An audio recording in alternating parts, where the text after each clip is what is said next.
Coming to you live from the garage inside my head. It's Cool Wheels Round Town. I'm your host, DK. Come along for the ride.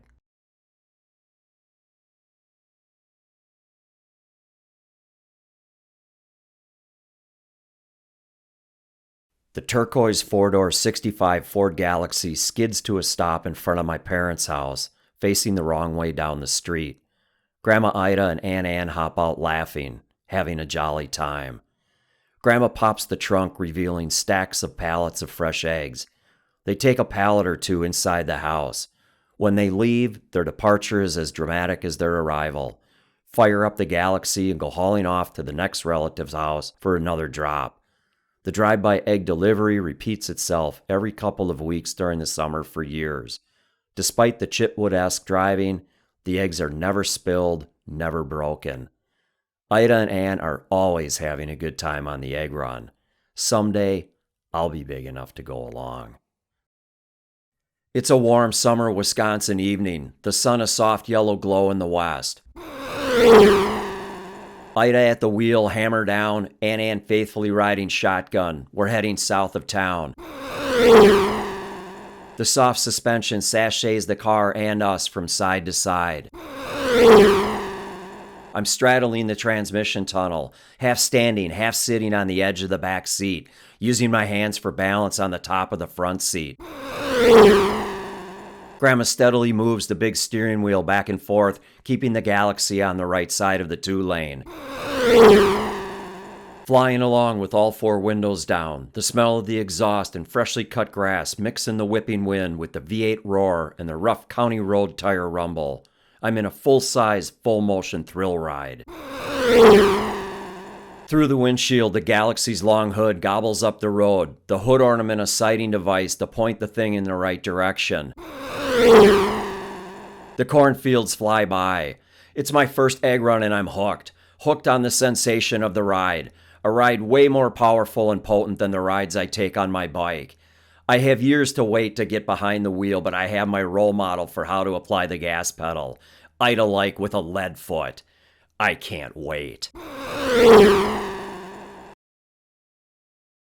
My folks had a 66 Galaxie, and while it had the big 428 cubic inch engine, its more rounded design never appealed to me. I've always loved the look of the sharp, angular lines and strong rectangular shape of the 65. They were big, heavy, full-size cars, but the rake of the double-stacked headlight bezels and the aero straight pleat and the sheet metal down the side gives the appearance of speed even while sitting still. The taillights house bullseye reverse lights that protrude like mini afterburners.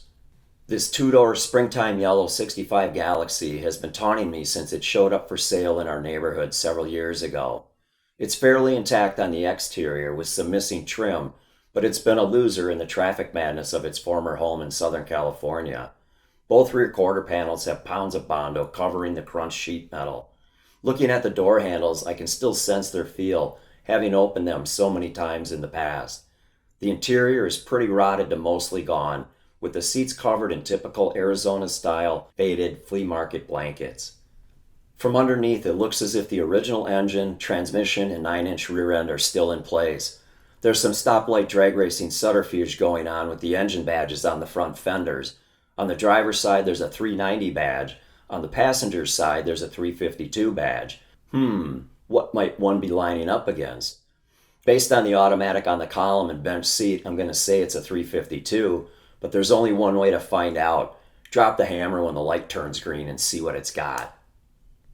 The price on the for sale sign in the windshield reflects what is probably the right ballpark price for a poor condition 65 Galaxie, but it's far too high an entry cost to even consider it as a get it running and safe to drive old car, much less a full restoration.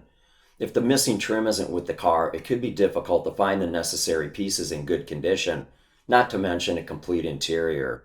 In spite of my affection for these cars, I won't be making an offer at any price. This car is just too beat, and our garage isn't deep enough to accommodate a nearly 18-foot long car. The dealer display model was many times cheaper, and it fits on my desk.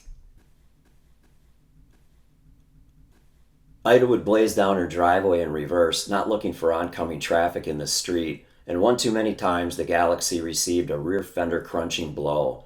that led my dad and his siblings to take away her keys. It was not a happy day for my grandma, but I was the recipient of those keys and spent many fun hours at the wheel. It was easy to work on and proved to be a dependable, nearly 20-year-old car by the time I inherited it in my late teens. I added a few more dings to it along the way and have many fond memories of my grandma's turquoise Galaxie.